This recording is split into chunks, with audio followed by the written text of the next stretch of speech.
بسم الله الرحمن الرحیم. سوره فتح. این سوره را به نام سوره فتح یاد میکنه. سوره فتح.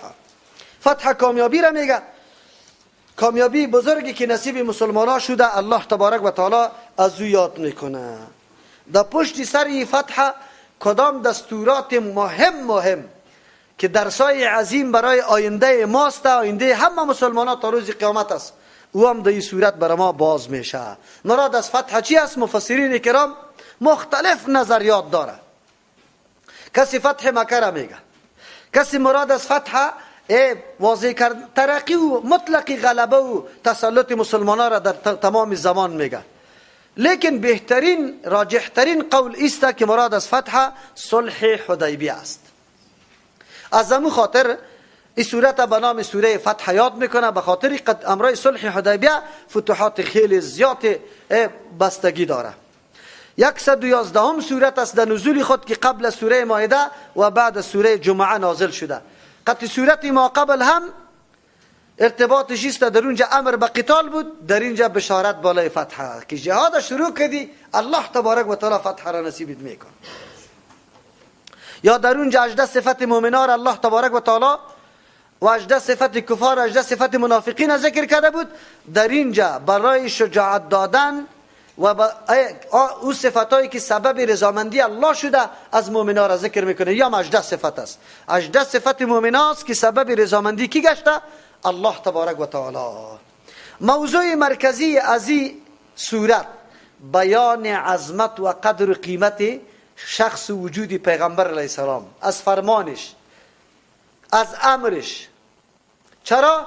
به خاطر که این در حالت صورت میگیره که یک عالم پریشانی در قلب مؤمنا وجود داره، یک عالم تشویش در قلب مؤمنا وجود داره.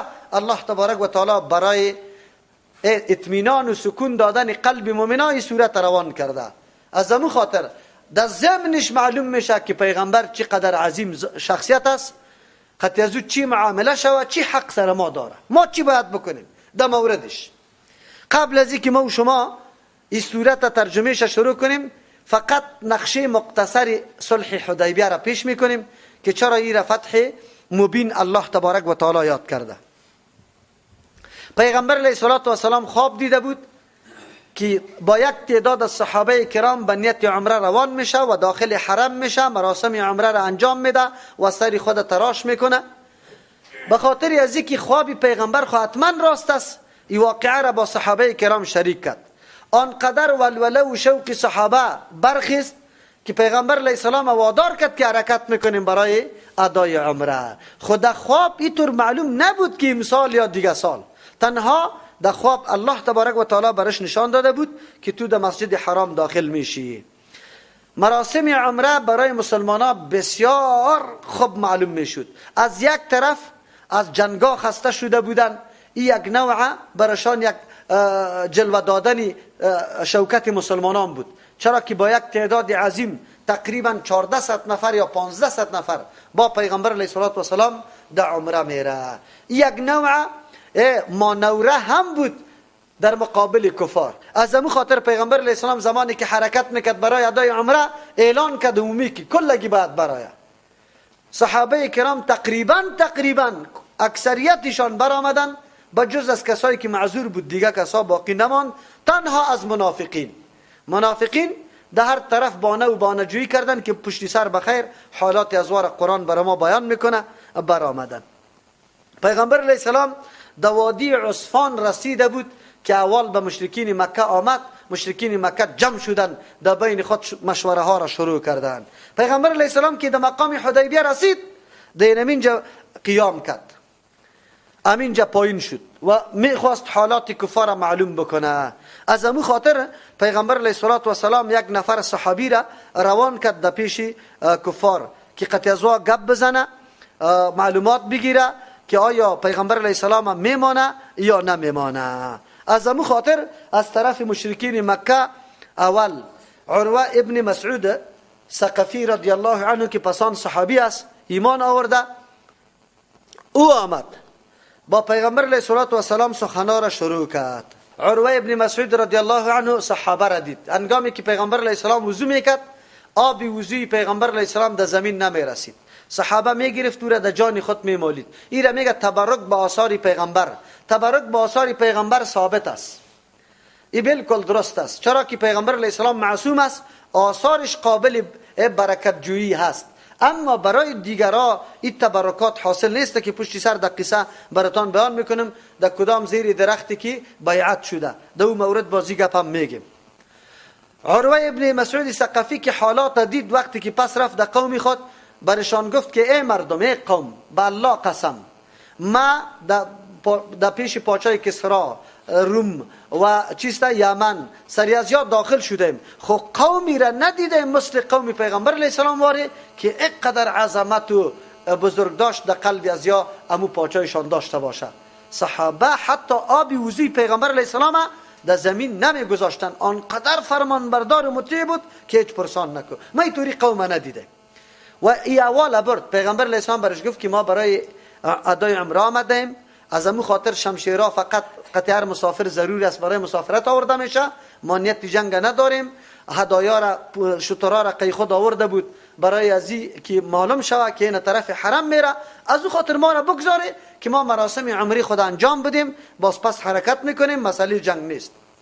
ای که پس رفت قوم باز عروه گفت که پیغمبر برای اینی هدف آمده، بگذارش که ای چی بکنه، مراسم عمره را انجام بده، ما و شما مانع نشویم. لیکن قوم نپذیرفت. قوم گفت ما به هیچ وجه ای را عار میدانیم، ننگ میدانیم که این پیغمبر بدون اجازه، بدون مشوره حرکت کرده و امروز به این شان و شوکت مراسم عمره را انجام بده. در چهار اطراف آوازه دید میشه که کفار مکه، دور بری مکه کلشان بی غیرت شدن. از او خاطر ما نمیپذیریم. ورقه یک کسی را به نام بدیل ابن ورقا میگه، ای را روان کردن در پیش پیغمبر علیه السلام. او هم آمد در اینجا قطع پیغمبر علیه السلام گفتگو کرد. پیغمبر علیه السلام هم چی کرد؟ این گپارا کلش پس مثل که همو گپارا به عروه ابن مسعود گفته بود با یام گفت. یام که پس رفت، یام به مردم همی توصیه را کرد که خب برای ادای عمره آمده بیایی که بگذاریم. خب مردم چی بود؟ نمی گذاشتن. در اینجا پیغمبر علیه السلام عمر رضی الله عنه را تعیین کرد که برو با اهل مکه سخن بگو. در اول عمر رضی الله گفت یا رسول الله، مردم تو میشناسی که قطمه چقدر سختی داره، مرا خود تو میشناسی، هر کدام علیحده قطمه دشمنی داره، بهترین شخص برات نشان ندم که احترام قابل عزت در بین امی مردم باشه. گفت کی؟ گفت عثمان رضی الله عنه. پیغمبر انتخاب کرد، عثمان رضی الله عنه رفت اونجا. اهل مکه، امی مشرکین مکه به عثمان رضی الله عنه اجازه داد، گفت برو طواف تبکو، احرام باز کو. او گفت تا که پیغمبر علیه السلام طواف نکرده ما طواف نمیکنم. خود این سخنا و گپا یک چیزی وقت تیر شد، آوازه شد بین لشکر مسلمانان که عثمان رضی الله عنه را کفار شهید کرده. امو بود که پیغمبر علیه السلام در زیر یک درخت چیشت و صحابه را طلب کرد، بیعت میگرفت. بیعت چرا میگرفت؟ یا خود کلش به نیت عمره آمده بودن. اینجا جنگ اگر در میگرفت در منطقه کفار در میگرفت، این جنگ بسیار جنگ خطرناک میشد. از یک طرف مسلمانان در موقعیت وطن دشمن قرار داره، از طرف دیگه سلاح‌های ورزیده پیششان نیسته. از همون خاطر پیغمبر علیه السلام برای از اینکه مورال مجاهدین قوی باشه و در اینجا اینطور کسی پیدا نشود که فرار بکنه، فرار سبب شکست لشکر میشه، بیعت گرفت از صحابه کرام. در روایات مختلف بیعت آمده، کسی بیعت به جهاد کرد، کسی بیعت به نگریختن کرد، کسی بیعت به مرگ کرد که تا شهید نشدیم از این جای نمیرم. اینی را به نام بیعت یاد میکنه. پیغمبر علیه السلام دست با دست صحابه میداد، این را به نام بیعت یاد میکرد که بیعت اصل عهد و پیمان میگه. عثمان رضی الله عنه موجود نبود. پیغمبر علیه السلام یک دست خود بالای دست دیگه ماند و گفت که این دست کی باشه؟ عثمان رضی الله عنه باشه. از همون خاطر این چیستا عظمت عثمان رضی الله عنه در اینجا معلوم شد. بعد از او چیستا عثمان رضی الله عنه آمد که زنده است و چی نکرده بود. دینم اینجا 200 نفر یمی مشرکین از راه دیگه آمدن که پیغمبر علیه السلام نعوذ بالله ناگهان به قتل برسانه. صحابه کرام پیش از او واقف شدن، امی کل نفرا را گرفت، باز اینجا بسته کرد چان آورد، لیکن پیغمبر علیه السلام کلشان را رخصت کرد. خو خلاصه سخن ایسته که مردم بسیار پافشاری کردن اهل مکه که ما گذاشتنی امسال نیستیم. امی بود که با پیغمبر علیه السلام به در صلح پیش آمدن، گفتن ما صلح میکنیم. صلح با بسیار مواد صلح شد. یک موادی بود که تقریبا جنگا خاتمه بیابه، در بین ما و شما یک صلح دائمی صورت بگیره، تعارض نباشه. مردمای اطراف عربستان هر قوم و قبیله آزاد است که با شما میپیونده یا با مسلمان ها میپیونده. ایام صلح شد. دیگه است که سال آینده برای مدت 3 روز پیغمبر بیایه، اینمی رقم در لباس احرام بدون اسلحه و اینجا عمره خود ادا بکنه و پس بره. امسال نه، امسال بعد پس بره، اینجا هر جای که رسیده امونجا خود حلال بکنه و پس بره. دیگه اگر کدام اسیر از طرف مکه کدام اعلام میشه بدون اجازه اولیاء و خانوادهش و به پیش پیغمبر میرسه ایمان میاره، او آدم پس خانوادهش باید تسلیم شوه. نعوذ بالله اگر از مسلمان ها کسی مرتد میشه او پس گردانیده نمیشه. یقینا که بعضی شرایط صلح بسیار ناگوار بود، از همون خاطر که عمر رضی الله عنه یک درو همینطور زمین برش جای نمیداد که چرا این شرایط پذیرفته شود. ابوبکر رضی الله عنه برش میگفت که بگذار، پیغمبر علیه السلام کار میکنه. خصوصا وقتی که سهیل ابن عمرو آمده بود که می فرمان صلح امضا میشد، که وقتی بسم الله الرحمن الرحیم نوشته میکرد او را نمان، که وقتی گفت که این پیمان است از جانب محمد رسول الله، گفت ما که رسول الله تو را قبول کنیم چی نیاز داریم باز در جنگ. باز پیغمبر علی رضی الله عنه گفته بود که نوشته کو، او را گفت که گل کو، گل نکرد. خودی پیغمبر امو رسول الله را وحی کرد، گفت نوشته کو محمد ابن عبدالله. باز اینمی شرایط صلح را مکمل دی گنجانیدن. اینمی بود که پیغمبر علیه السلام امر کرد به صحابه که آلی خو ما و شما بند شدیم، سرا را تراش میکنیم، قربانی ها را حلال میکنیم و اینطور کسا را به نام محصرین یاد میکنه، یعنی بند شده از مراسم حج و عمره. در هر جایی که بند میشه کسی امونجا هدیه را ذبح میکنه.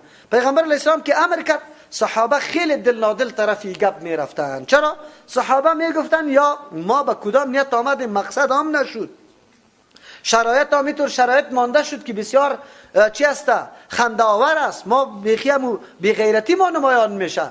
بسیار گپ چی بود ناگوار بود. از این خاطر قرآن کریم اینجا بیان میکنه که الله باز چطور اطمینان و سکونه در قلب صحابه انداخته، صحابه چطور چیست متانت و استواری را پیدا کرده. از همون خاطر که امر شد به تراشیدن سر هیچ کس آماده نبود. ام سلمه رضی الله عنها که مادر مؤمنان قتی پیغمبر اسلام در سفر شریک بود، وقتی که داخل شد آثار غضب در چهره پیغمبر مشاهده کرد. گفت یا رسول الله چرا؟ گفت امر میکنم مردم قربانی نمیکنن. عذرخواهی صحابه را کرد، گفت ای پیغمبر سری از وقت قار نشو. و آمده بودن که عمره بکنه، آلی بدون در مقصد و هدف رسیدن پس گشته. ای برشان بسیار واخو غیرت. واخو میگفتن که در جهالت ما تابعداری و تابع از یا نمیشدیم، آلی که الله ایمان بر ما داده ما چطور بر از یا تابع شیم. از او خاطر تو یک کار بکن، اول برو خودت سر تراش کو، بعد از او صحابه. اینی مشوره را ام سلمه رضی الله عنها داد. پیغمبر اسلام برآمد صداقت صحابی را دیگر سرش تراش کرد که صحابه دید که پیغمبر سر تراش میکنه. بعد از او هر کس دویدن شروع شد و سرا را تراش کردند. که پشت سر اینمی صلح چقدر کامیابی هاست، چقدر رازها نهفته است الله میدانه که علی بر ما بیان میکنه. اما در ظاهر یک نوع شکست بود برای مسلمانان. از همون خاطر بود که بیعت صورت گرفت، اما فایده های از این خیلی زیاد بود. الله تبارک و تعالی یادی بیعت امی صحابه را تا روز قیامت نگاه کرد. امی موقع می اثر شد، وگرنه مدح صحابه کرام در کل قرآن کریم به این طور صراحت هیچ جای نه آمده مثل که اینجا آمده که لقد رضی الله عن المؤمنین. الله اعلان رضامندی خدا میکنه. یکی دوم در حدیث آمده کسایی که در اونجا دستش با دست پیغمبر خورده و بیعت کرده یک کشم در جهنم نمیره. در حدیث صحیح آمده. او اینجا فضیلت و مقام صحابه معلوم شد. دوم در زیر کدام درختی که بیعت کرده بودن، بعد از او چیسته بعضی مردم ها در زمان عمر رضی الله عنه می آمدن در زیر او درخت نماز می خواندن. خود درخت همو درخت نبود و گم شده بود. چرا که سعید ابن مسیب رحمت الله علیه که تابعی جلیل القدر است میگه که پدر امام دمی بیعت بود. او گفت که ما دیگه سال که آمدیم او درخت نشناختیم. خب مردم همو طور به زعم خود یک درخت مقرر کرده بودن در زیرش نمازا میخواند. عمر رضی الله عنه امر کرد او درخت هم قطع شد، به خاطری که از اینی تبرک جستن یک وقت مرکز شرک جور میشه. دین اینقدر دینی باریک است و اینقدر دینی بیدار است. که اینمی عمل آینده از روی جهالت آخر به مو درخت مردم چی میکنه؟ سجده میکنه. آلی در او زمان صحابه کرام اینقدر حساس بود که شرک پیدا نشوه، تبرکجویی دامنش وسعت پیدا نکنه. او خوب تبرک از خودی پیغمبر بود، نداره درخت خود قابل تبرک نیست، از او خاطر امر به قطع درخت کرد.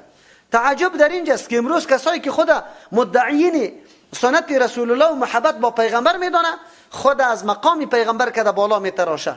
آلی جای پیری که تا آلی را کلمه خودم درست ترجمه نمیتونه، جای ملنگای گمراه واره جای خویش آثار تبرک جور کرده، چشمش آثار در کدام جایی که او زندگی کرده آثار تبرک است، در قبرش آثار تبرک است، درختی که اونجا سبز کرده او آثار تبرک است. کلش چه حالت و نادرستی در دین است. نعوذ بالله. مردم چه حال شروع کرده؟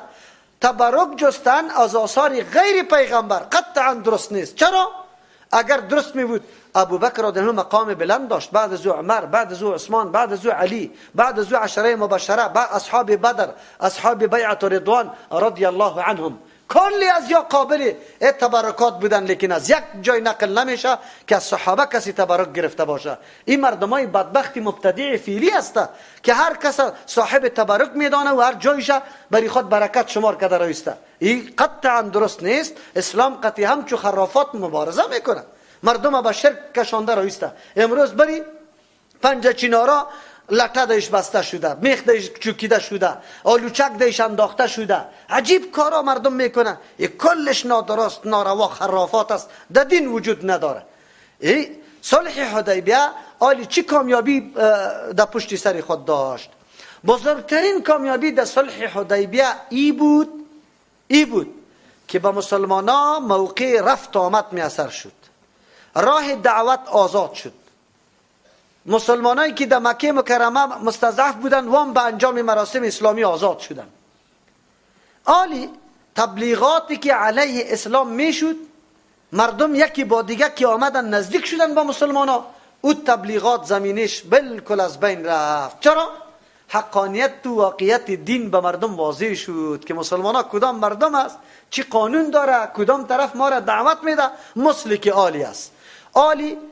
عالی از دور ترجمه قرآن کریم ما آنقدر تبلیغات شده که یک آدم اگر میاد یک دقیقه میشه استاد نمیمانه، میگه فکری مرا خراب نکنه. خو لیکن اگر زمینه مساعد شود به کسی که اینجا بشینه قرآن بشنوه، اونجا میدانه که اصلی واقعیت کجاست. در حقیقت امو تبلیغاتی که صد رای مردم شده بود که حتی به قرآن شنیدن آماده نبودن، با مسلمانان نشستن آماده نبودن، از مزایای اسلام هیچ آگاهی نداشتن، یک دم قطع اختلاط مسلمان و کافر، رفت و آمد، معاملات، یک دم اسلام امو چهره واقعی خود به مردم نمایان کرد. امو بود که بعد از او زمینه گسترش اسلام شروع شد. مردم می آمد تعهد میکرد با پیغمبر، خطا را روان کرد پاچه ها، گروپ مردم ها از هر طرف از ناحیه‌های دور آشنایی پیدا کردن، آمدن اسلام آوردن. امو بود که بعد از او هیچ موقع مقاومت برای کفار میسر نشد تا اینکه در سال 8 هجری پیغمبر علیه الصلوة والسلام مکه را فتح کرد. قرآن امی صلح حدیبیه را به فتح مبین تعبیر میکنه. فتح مبین بود. چرا؟ به خاطری که پشت سر ازی بسیار مفادات سیاسی، اجتماعی، فرهنگی برای مسلمان حاصل شده. قرآن هم از امو یاد میکنه. بسم الله الرحمن الرحیم شروع میکنم به نام الله که به اندازه مهربان نهایت رحم کننده است. ان فتحنا یقینا ما فتح کردیم، یعنی غلبه دادیم، لک برای تو فتح مبینا، به غلبه که بالکل واضح و ظاهر است. آثارش آینده صحابه کرام دیدن، فهمیدن که بالکل در پشت سری اینمی طور چیز صلح چقدر ثمرات برای مسلمان ها بود. لیغفر لك الله ما تقدم من ذنبك، که بخشش کنه الله برای تو آن چیزی که او کوتاهی هایی که پیشتر شده از کوتاهی و تقصیرات تو، و ما تأخر آن چیزی که پشت سر است، و یتم نعمت و تمام کنه نعمت خدا الله علیک بالای تو، و یهدیک رهنمایی کنه تو را صراط مستقیما رای برابر، و ینصرک الله نصرا عزیزا، و امداد کنم رای تو الله تبارک و تعالی به امداد کردن قوی که شکست ناپذیر باشه. تعجب خود در اینجاست. فتح مبینه که فتح صلح حدیبیه است. الله تبارک و تعالی میگه ثمری فتح 4 چیز است. مغفرت کردن آن چیزی که پیش تیر شده یا پشت سر باقی مانده یکی. دوم هدایت کردن راه مستقیم، اتمام نعمت خود الله بالای تو بکنه. چهارم تو را نصرت کنه به نصرت شکست ناپذیر. از همون خاطر مفسرین کرام میگه که اول این ارتباط به فتح مبین چی داره، به صلح حدیبیه چی داره؟ مغفرت برای پیغمبر علیه السلام. مفسرین کرام میگه اینجا مغفرت خود سبق گناه را میخواه، پیغمبر گناه نداره، چطور میگه ما تقدمه و ما تاخره گناه تبخشش میکنه؟ جواب میگه لیغفر لك الله لیحفظ لك الله ما تقدم من ذنبك، که الله تو را حفاظت کنه از آن چیزی که پیش تیر شده، یعنی پیشم تو را حفاظت کنه که در گناه واقع نشوی، و ما تاخره آیندم تو را حفاظت میکنه. اینجا غفران منظورش حفاظت کردن، ام پیش است ام آینده است. یک ترجمه. دوم ترجمه لیغفر لك لامتك، که بخشش کنه الله برای امتی تو و گناهایی که پیش تیر کرده، و من ذنب امتك و ما تاخره که پشت سر باقی مانده. دیگه توجیه لیغفر لك الله ما تقدم، که بخشش کنه الله برات امو خلاف الاولا، کارهای خلاف الاولا که برای به نزد دیگه مردم نیکی شمرده میشه، خود شان پیغمبر نیکی شمرده نمیشه. او را تقصیرات و کوتاهی ما میگیم، او کوتاهی ها را پیش تیر بکنه، و آن چیزی که تاخره پشت سر است، پشت سر هم اگر میه الله معاف میکنه. لیکن یک توجیه دیگر مفسرین میکنه و بهترین توجیه است، ضرورت به این جوابا نیست. کدام است؟ زمانی که هرگاه دعوت دین شروع میشه، یک کسی برای حق دعوت میده، در مقابلش پندارها، تخمینها، گمانهای متنوع پیدا میشه. هر حرکت و گفتار امی آدم مردم یک دم بم اتم فکر میکنه و ایرانی فکر میکنه. مکمل مردم تبلیغات شروع میکنه. تبلیغات که شروع میکنه کی نمی تبلیغات از تو دور میشه؟ زمانی که در عمل ببینه که واقعا حرکت و گفتاری تو برای ویرانی و چیسته، برای ویرانی و تفرقه و نفاق نبوده، بلکه یک دم نعمت بوده، وحدت بوده، این میگه پا بوده. پیغمبر علیه السلام زمانی که دعوت دین شروع کرد، در مقابلش آوازه ها و تخمین ها و پندارهای متنوع وجود داشت. میگفت پیغمبر آمده دینی ها بار از بین برده، تفرقه در بین بچه و پدر پرتافته، قوم با هم شک کرده. یک عالم تبلیغات بود، پندارها بود. در آینده این رقم پندارها امکان داره که در مقابل موجود باشه. خو امی پندارها توسط چی محو میشه؟ زمانی که پیغمبر علیه السلام صلح حدیبیه را کرد، مسلمان قطع کافر در یک مجلس نشست، از نظریات یکی دیگه خبر شد، تمام تبلیغاتی که در مورد پیغمبر شده بود کلش مزمحل شد، از بین رفت، کلش غلط برآمد. آلی آینده مگر امی رقم پندارها موجود می بود، امو هم دیگه زمینه برش بگو مساعد نشد که طور پندارهای دیگه موجود باشه. ما تأخره اینمی را میگه. آلی هم همیطور است، ما و شما اینمیطور است. در مقابل دعوت ما چی میگن؟ وابیا پیدا شده، تفرقه آورده، مذهب قبول نداره، بچه را از پدر جدا کرده. همیطور است یا نیست؟ همی پندارها که از بین میره؟ بگوی که یک دفعه عملا اینمیطور کامیابی برای ما و شما حاصل شود که مردم باز خواب ببینه که این خود کلش تبلیغات بود، این خود کلش خیالات و نعوذ بالله نظریات تهمتا بوده. اصل حقیقت خود دیگر رقم است. اینجا گناه مراد نیست، گناهی که به نزد عوام است، به نزد مردم است. به نزد مردم آلی عمل کردی ما را کلش گناه میدانه یا نمیدانه؟ ملا صاحبان ما را میگه تو تفریقه را پیدا کردی. این کلی عمل کرد و کوشش و ترجمه قرآن ما را چی میدانن؟ بگه گناه میپندارن. قرآن اونمو را محو کرد. در مورد اسلام که کدام شبهات بود مکمل شسته شد. چرا؟ قطع صلح حدیبیه مردم آرام زندگی کرد، با هم زندگی کرد، حقانیت اسلام واضح شد. آلی دیگه آیت همیطور است، لیغفر لك الله، که بخشش کنه، محو کنه برای توی پیغمبر علیه السلام الله ما او پندارهایی که مردم او را گناه میدانه در مورد تو تقدمه که پیش تیر شده، من ذنبک، از گناهایی که وا فکر میکنه در حق تو. اگر نه خود چی نیست؟ او گناه نیست. و ما تأخر، او پندارهایی که در آینده در مورد تو صورت میگرفت کلش توسط صلح حدیبیه محو کرد. و یتم نعمته، تمام کنه نعمت خود علیک بالای تو.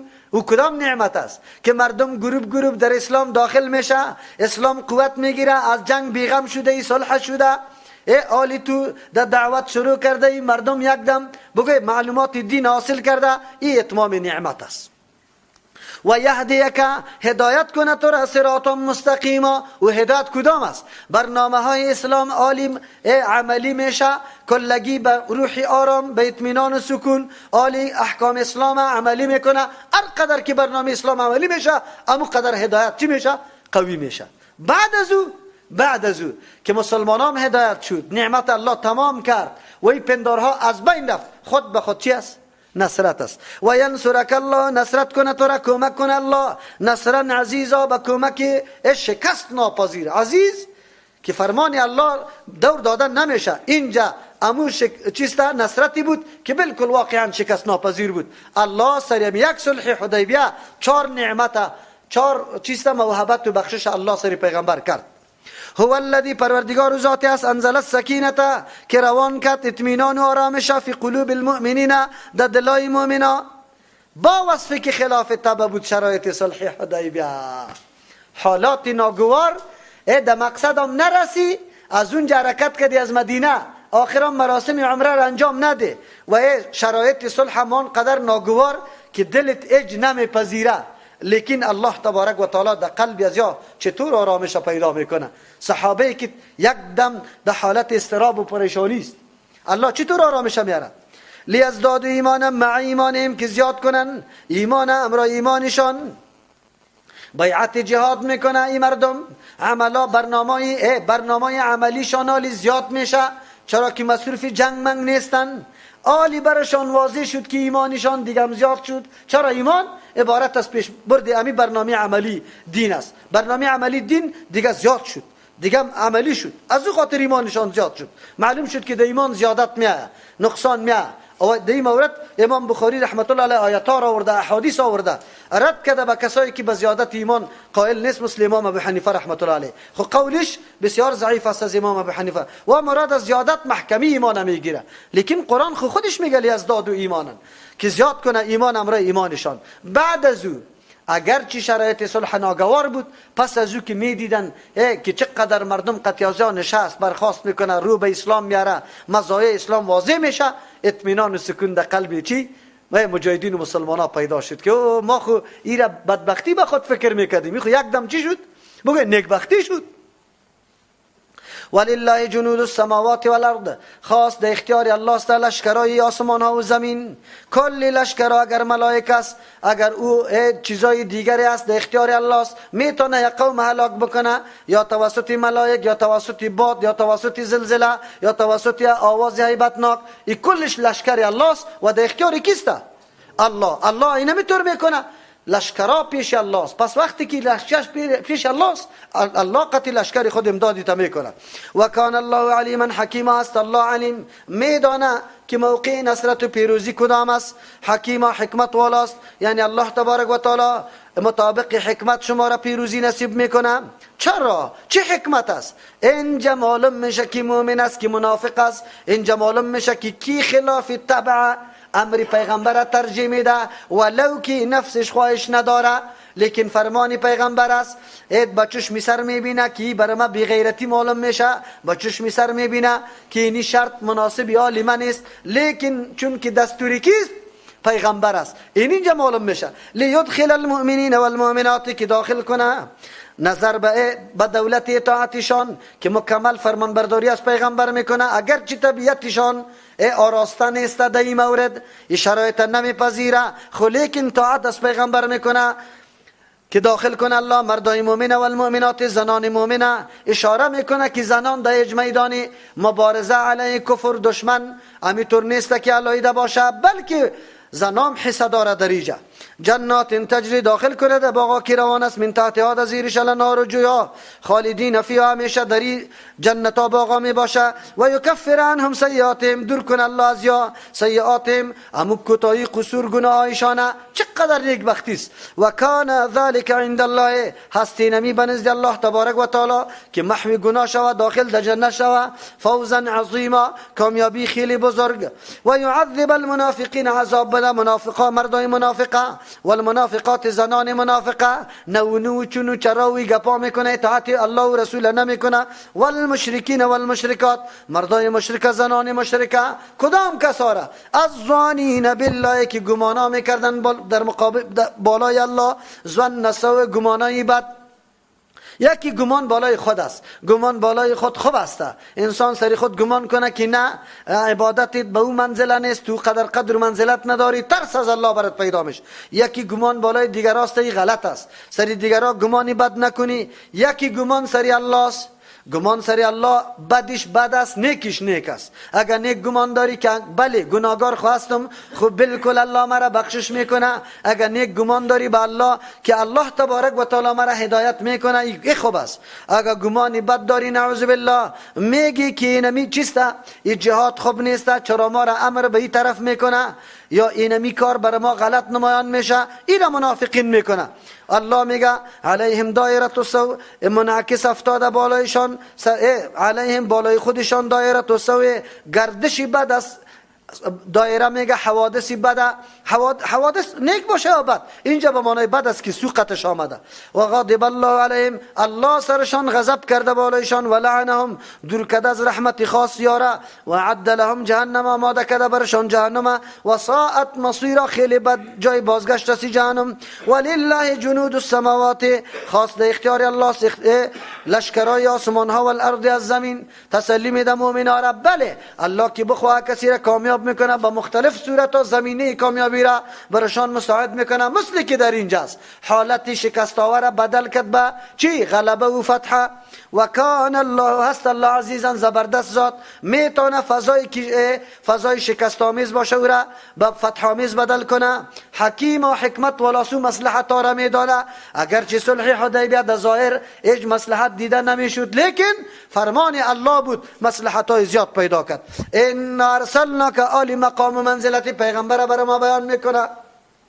ان ارسلناک، تو را روان کردیم پیغمبر علیه السلام شاهدن، بیان کننده دین، تمام تفصیلات دین به مردم تو بیان بکو. یک مانا راجح هم است. شاهدن گواستی در روز قیامت بالای امتی تزکیه میکنی، شاهدن گواستی بالای امتی در حالت حیاتیت امتی ترحنمایی میکنی، نمیگذاری کاری غلط بکنه. و مبشرا، خوش خبری دهندستی، مجد دهندستی به کسانی که دعوت تو را میپذیره. و نذیرا، به کمال دلسوزی بیم دهندستی کسایی که دعوت نمیپذیره. چرا روان کردیم؟ لتؤمنوا بالله، که شما عقیده کنی به یک الله، امو الله را که چنان پیغمبر معرفی میکنه امو رقم ایمان بیاره، و رسولی به پیغمبرش ایمان بیاره. اشاره میکنه ایمانی تفصیلی را پیغمبر واضح میسازه. به اتباع پیغمبر ایمانی تفصیلی حاصل میشه، بدون از او حاصل نمیشه. چه مقام داره پیغمبر؟ و تعزروه و توقروه. دو ترجمه است. بعضی مفسرین را با همراه پیغمبر و الله هر دویش میگه. شما تعزیر یعنی نصرت الله را بکنه، مراد است بشش دین الله است، یعنی دین الله را نصرت کنه. نصرت الله به این میشه نفی کنی ولد و شریک به همراه الله، نعوذ بالله. و همچنان رد بکنی بالای دلایل مشرکین. این نصرت الله است، او نصرت الله رسول الله است.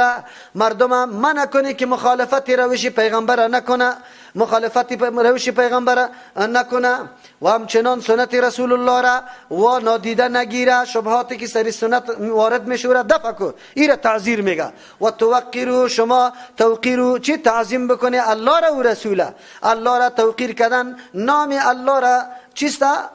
خب به عزتمندی گرفتن، این را توقیر الله میگه. خاص نمودن بندگی برای الله، ایمان بر صفات کامل الله تبارک و تعالی. توقیر پیغمبر این را میگه که به نام پیغمبر آواز نده که یا محمد بگو، یا حبیب الله، یا نبی الله بگو، اینطوری آواز بده. یکی در وقت نام گرفتنش درود بالایش بفرست، احترام به سنت و طریقه ازو بکو، سلام بالای پیغمبر بگو، تابعداری مکمل سنت ازو را بکو. این توقیر پیغمبر است. لیکن راجح قولی است که در تعذروه و توقروه این ضمایر راجع به پیغمبر است. حق پیغمبر الله بالای ما بیان میکنه ای امت. و تعذروه، نصرت کنه پیغمبر علیه الصلاة و السلام. نصرت پیغمبر این نمیسته در وقتی که حیات است هر امر و فرمانش بپذیر. در جهاد امرای شریک شو، مال برات امر میکنه مصرف کو، مصرف کو. وقتی که موجود نباشه، حیات نباشه، آل دفاع کو، از راه و روش پیغمبر دفاع بکو، شبهه که سرش وارد میشه او را دفع بکو، برای احیای سنت رسول الله آل اقدام بکو، مثل که آل شما اینمی قسم کرده رویستی الله نصیب ما بکنه. و توقرو، تعظیم کنه پیغمبر. آل خو پیغمبر زنده نیست که ما دستایش بوسه کنیم، اونجا تکیه برش بگذاریم، پای پوشش برابر کنیم، میمانی لکس برش بدیم، احترام و تعظیم بکنیم. بله. و توقرو، تعظیم کنه پیغمبر به سنتش، سنتش که برات معلوم شد بالکل به کمال محبت او را عمل کو، از سنتش دفاع بکو. اگر کسی نفرت میکنه از سنت، قطع از او جنجال کو، شبهش دور کو، دعوت بده به سوی سنت رسول الله، طریقه هایش زنده کو. اینی حق پیغمبر بالای ماست که ما قد پیغمبر چه رقم سنتش زنده میکنیم، عام میسازیم در بین مردم. دعا بکنی که الله توفیق بده که یک مرکز دوره حدیث الله نصیب ما و شما بکنه که دوره حدیث هم شود. و تسبحوه بکرتن، با پاکی یاد کنی الله تبارک و تعالی را بکرتن صبا و اصیلا بیگا، یعنی در تمام اوقات پاکی الله را بیان کنی. پاکی الله را چه رقم بیان کنیم؟ نسبت پاکی را به الله بکنی از هر قسم شرک و عیب و نقصان، یعنی عقیده توحید الله را نشر اشاعت کنی در هر زمانه در هر موقع. اینی تسبیح است. ان الذين يبايعونك، یقینا کسانی که بیعت میکنن برای تو پیغمبر علیه السلام، انما يبايعون الله، یقینا بیعت با الله میکنه. چرا؟ به خاطر که بیعت با تو بیعت با الله است، به خاطر که فعل و قول پیغمبر به حکم الله تبارک و تعالی است. ید الله فوق ایدیهم، دست بلا کیف الله بالای دست بلا کیف مؤمن است.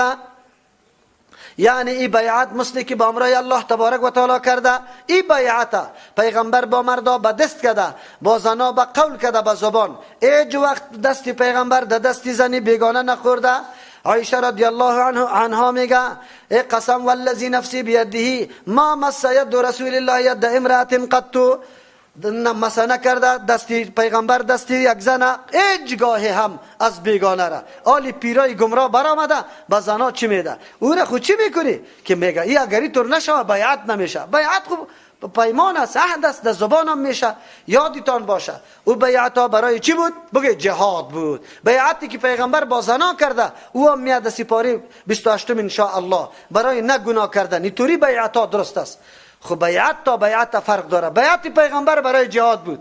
اگر تو مرا بیعت میکنی که در اینجا دینی مرکز دور بخو، چادر در سر پرتو هو هو هو هو، اینطوری بیعت در دین نیست. بیعت برای مجاهده است، برای مقابله با کفار است، با فساد است. با اینی طور بیعت درست است. اینطوری بیعت ها درست نیست که فقط هو بگو خیر و خلاص او طور از جهاد و سنگر منع بکنه.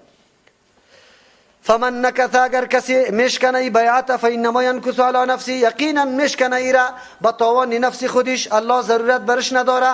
و من اوفا، کیست خیلی پورا کننده وفا کننده، بما به او چیزی که عاهد علیه الله که معاهده کرده، پیمان بسته بالایش امرای الله تبارک و تعالی. اینجا هو ضمیر چی زما ورده به خاطر نام الله. فسیؤتیه اجرا عظیما، زود است که الله برش بده اجر عظیمه، بزرگ اجر. اگر به پیمانای الله تبارک و تعالی چی میکنه؟ وفا میکنه. سبحان ربک رب العزة عما یصفون و سلام علی المرسلین والحمد لله رب العالمین.